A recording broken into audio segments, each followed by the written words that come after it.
Welcome back, everybody, and thanks for joining us for our series on cultivating inner resources for challenging times. These are challenging times, and I'm glad that you're here. It's been such a joy to share these poems with you, and I hope that they're serving you well.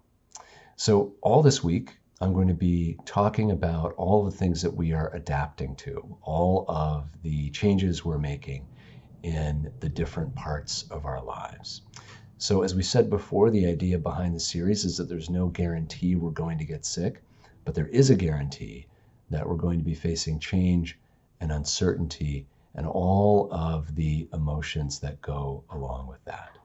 So in addition to keeping ourselves and others safe by washing our hands and giving each other space, hopefully we can cultivate some inner resources that will allow us to emerge on the other side of this experience with a renewed body, mind, and spirit. So our focus today is on our changed relationship with the world around us, and the theme is connecting to life, connecting to life. And the skill is enlivening the world around us. The poem that came to mind today is a poem by Gregory Orr, and it's called What Was Bequeathed Us.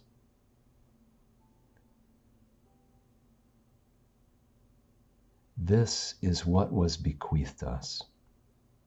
This earth the beloved left, and leaving left to us. No other world but this one. Willows and the river and the factory with its black smokestacks. No other shore, only this bank on which the living gather. No meaning but what we find here. No purpose but what we make. That and the beloved's clear instructions. Turn me into song. Sing me awake. Those closing lines, the beloved's clear instructions. Turn me into song. Sing me awake. This poem made me think about how this really is the only world that we have. The global nature of this experience makes that crystal clear that there is nowhere to go. There is literally nowhere on earth that hasn't been impacted by this. It made me think of a line from my favorite songwriter, David Wilcox. There's no more far away. There's no more far away. Everything around us, the places that we find ourselves in, are now inescapably present for us. So what the poem reminds us is that the world is alive and vital. It is there to be sung awake. But the poem also seems to be saying that the world is not just going to come to us and do the work for us, that we are going to have a role in that process of enlivening it.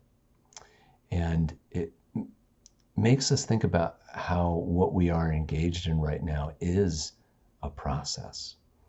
I think it can feel hard right now to know just what is happening, what is going on around me. It's not what we planned, and it all happened pretty fast.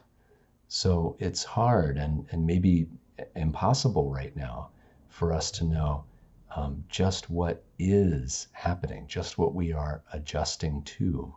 It's human nature to want to know, what am I planning for? What am I adjusting to? And right now we don't know. So it's important in this process to develop the skill of enlivening the world around us, however changed it is from what we knew or limited in various ways. So it may not be what you planned, and it may not be what you expected, or even certainly what you would have chosen, but it is the world that we have. And the life around you, the world around you, is still there to be sung awake. It's still there to be enlivened by how we relate to it. So today, as you are navigating this world that we have been given, here is a question for you to hold in your heart. What have I not noticed before that is now coming alive for me? What have I not noticed before that is now coming alive for me? I hope that you are taking good care of yourself and good care of your hearts. You can join us tomorrow. We are truly not alone. You can join us tomorrow for a focus on our changed relationship to the everyday things around us that we are spending so much more time with these days. Our theme is on not being alone. I look forward to seeing you then.